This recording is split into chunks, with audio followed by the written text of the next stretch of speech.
Have you ever paid attention to your ears, which you see merely as two pieces of flesh on the side of your head? Are you aware of the different parts?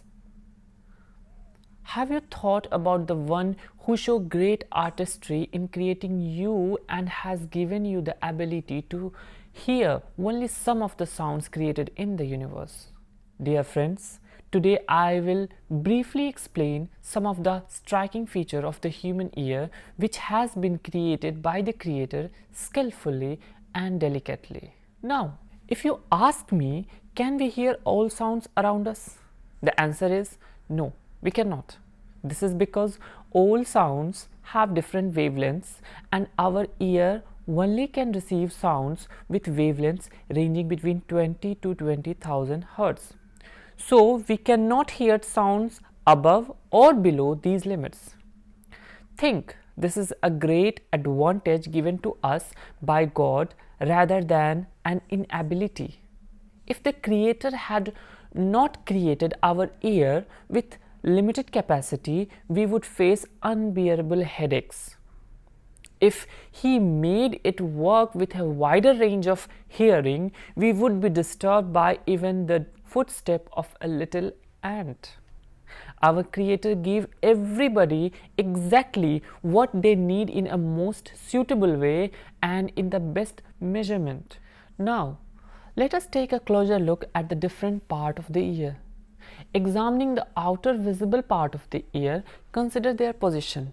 Can you suggest a better place for them on our head? Impossible.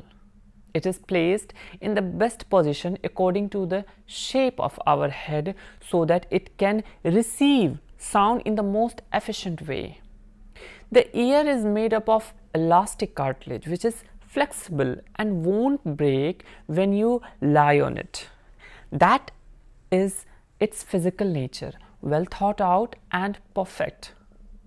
The shape of our ear is curved so as to channel the sound down towards the middle ear according to the intensity of sound and direction it comes from. This special shape is formed according to the genetic code of a person, and so it is different in every person. Even the small hair and wax inside of the ear are not made without a purpose. They protect the ear from foreign objects like insects, the dust entering inside the ear canal. The middle part of the ear begins with the eardrum.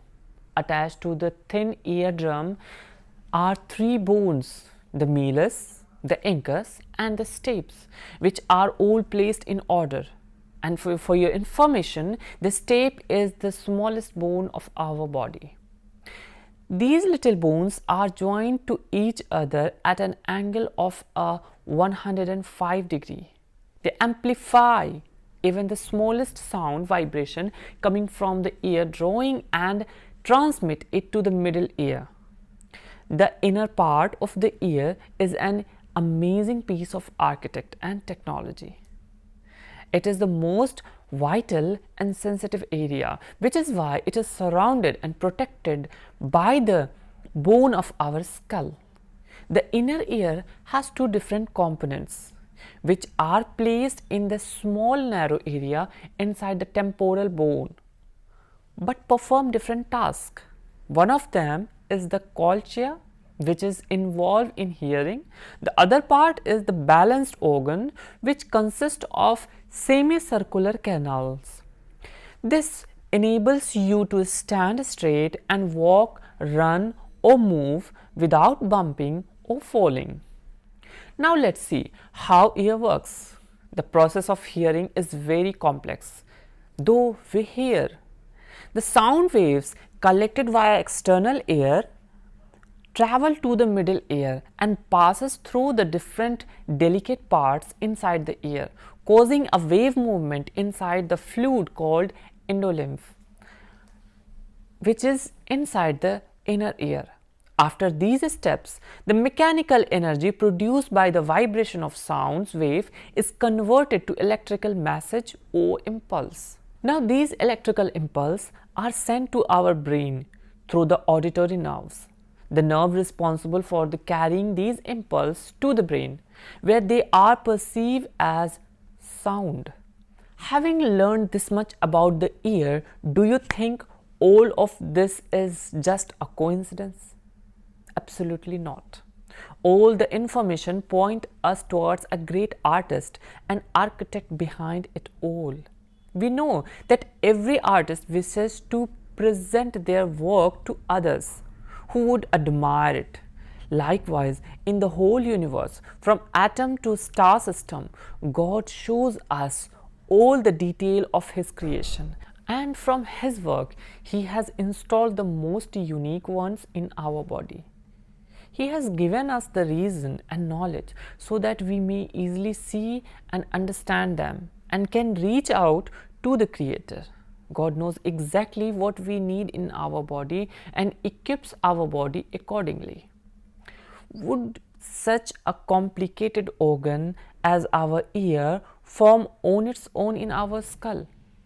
Could it be just a simple coincidence where some biological mechanism takes place successfully and in order without any plan or project, and they produce such a splendid organ like the ear with all of its section? Like every reasonable and thoughtful person, we understand that it cannot be a result of a simple coincidence, but only a creation of God Almighty. When God Almighty created us, placed the ear on our skull and set up their connection with the related center in our brain. He did not ask for any fee from us. All He wants us to do is to think about these blessings and be thankful to Him. In a nutshell, the human ear is a wonder of art that invites us to think about the artist behind such a masterpiece. Yes, the human ear is a sign leading us towards Allah's existence and oneness. Allah subhanahu wa ta'ala says in the Holy Quran, we will show them our manifest proof in the horizon of the universe and within their own self, until it become manifest to them that the Quran is indeed the truth. Is it not sufficient as a proof that your Lord is a witness over all things, just as He is witnessed by all things? Thank you for watching the video. See you next time.